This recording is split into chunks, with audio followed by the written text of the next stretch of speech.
Hi, this is Bruce, and in this video we're going to look at how to create a database in Plesk using phpMyAdmin, and then we'll insert a couple of records. After that, possibly in another video, we will create a connection to the database, look at how we can select information from the database, and then finish up by learning how to insert records into the database.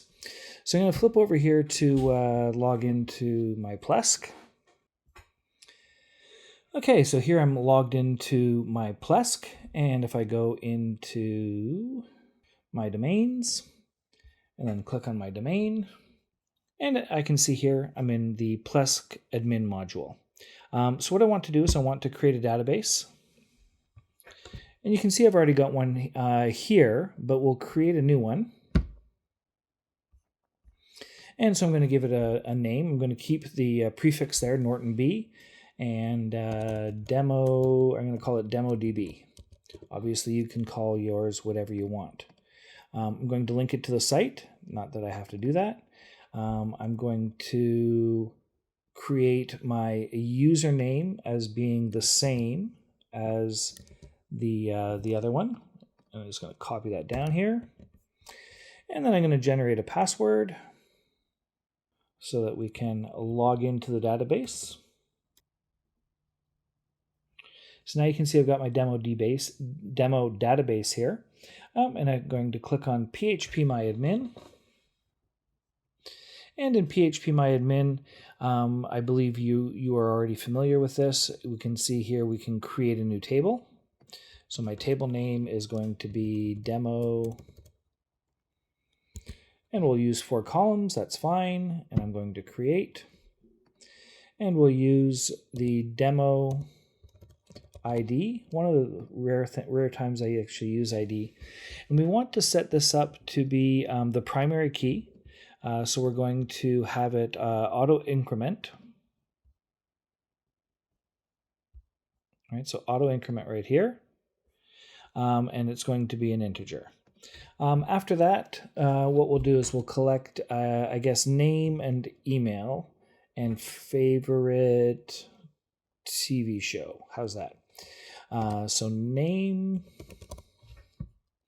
and name's going to be varchar, and we'll make it 64, which should be large enough for most names.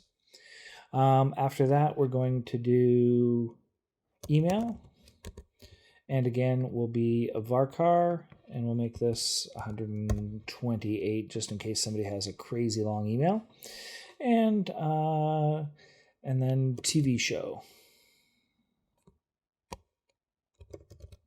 I'll just do it all one word. And varchar again. As the collation, we can put, I'm not sure if we actually need to do this, but we can put UTF-16 general, CI. And I think we're looking pretty good. Oh, varchar, I need to put I'll put 128 here too, just in case there's a really long title. And I think we're looking pretty good here with everything that we need. I'm going to actually add one more. I'm going to add one more column.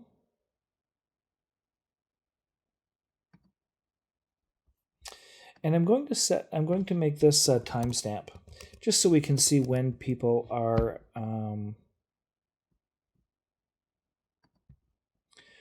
signing in. So current timestamp. I think this is right. The date. No, timestamp. There we go. So I've just double checking my types here. I've got value lengths. The default for these is nothing, although the ID is auto incrementing AI, not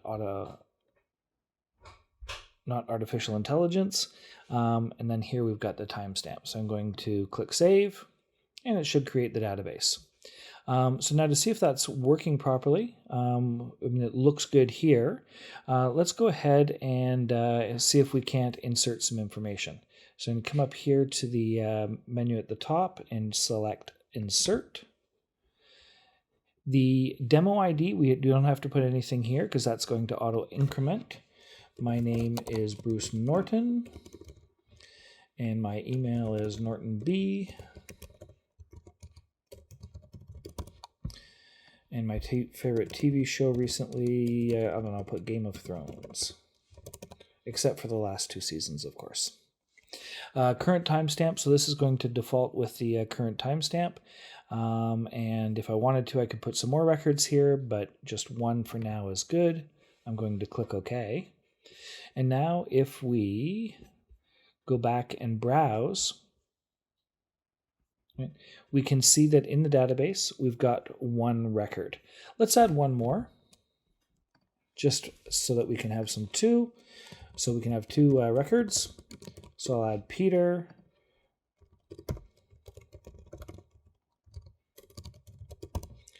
And his favorite TV show of recent is Lost. So we'll click go, just because he's rewatching it. And we'll just make sure that both those records are there so we can see we've got our names, we've got our emails, we've got our TV shows, and we've got some timestamps. So next, what we'll do is we'll look at how we can connect to the database. So if I go back to here, I can see there's the connection info here. So it's giving me the host database name and username, and of course, I will also have the password. So we can copy those things, and then we can come on over here to Visual Studio Code, and we'll create a new folder called DemoDB.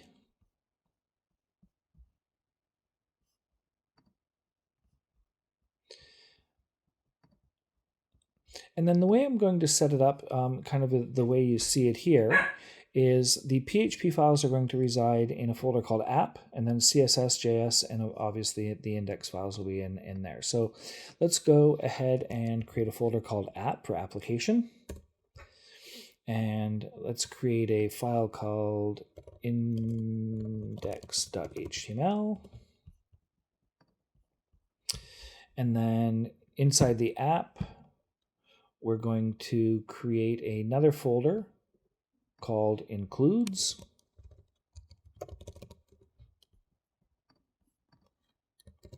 And for right now, we'll just paste that information here. After that, we can create a folder called JavaScript and another folder called CSS. In the JavaScript folder, we'll create a file called demo.javascript.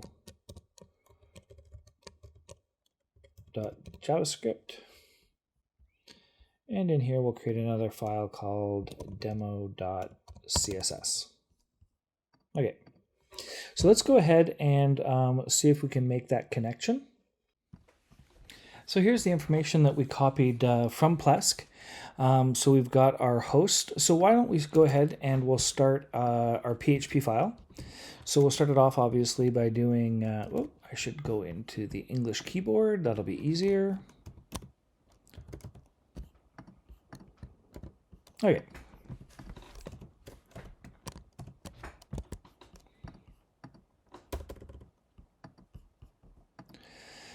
And then we'll define some variables for the host.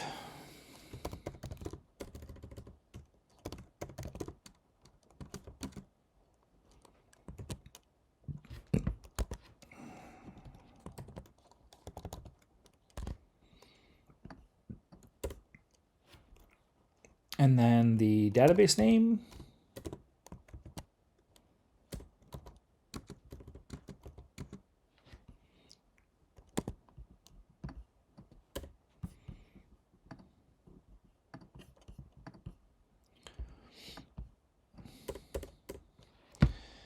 And then the user.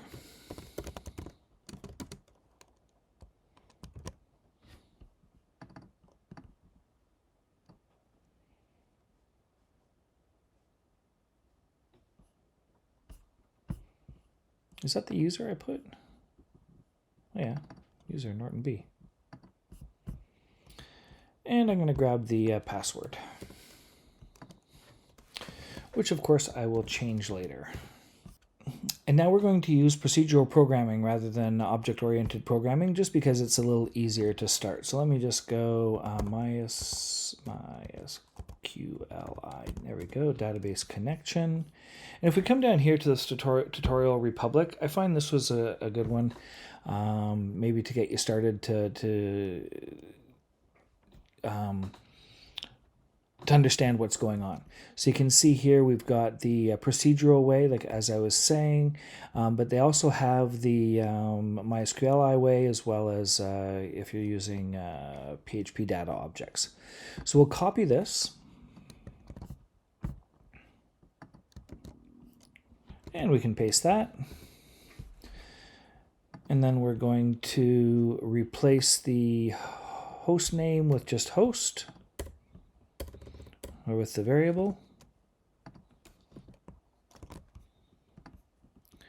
And then user, and then pass, and then database. So notice that the order that Plesk gives you here is a little bit different than the order that we have to pass the information into MySQL improved connect method, just so you know. So now that we are running that connection, let's see if it actually connects.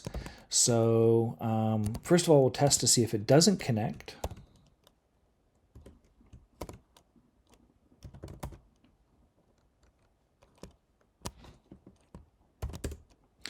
And then what I'm going to do is I'm going to right away start to create JSON, or arrays anyway, so that we can return them as JSON, or at least print them out. So I'm creating an empty array called database response. And then I will populate it with database response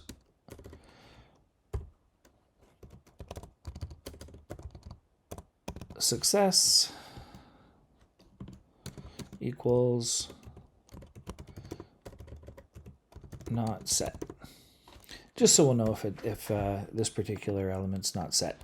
So if it's not, and then if we manage to try to do the connect and it still doesn't work, then we can go database response success equals false. And then if we assume that it does work, then we can add a success message or true message to the array.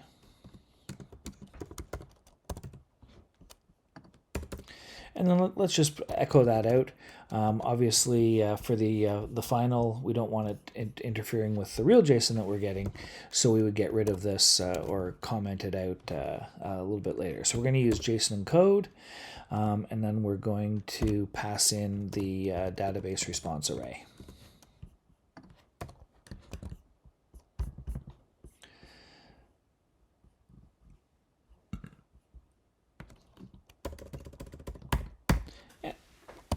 And now let's navigate to that demo app, DemoDB.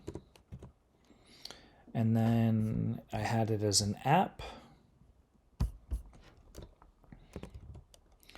And then underscore includes. And then db underscore connect. .php. Let me just double check something here. So we've got two users, but the user I put in for this database, I'm seeing that they've added both users to both sites. The test that I did last month, and then the DemoDB here. So let me just go back here and change this into the user that I created today and save that and see if that works any better.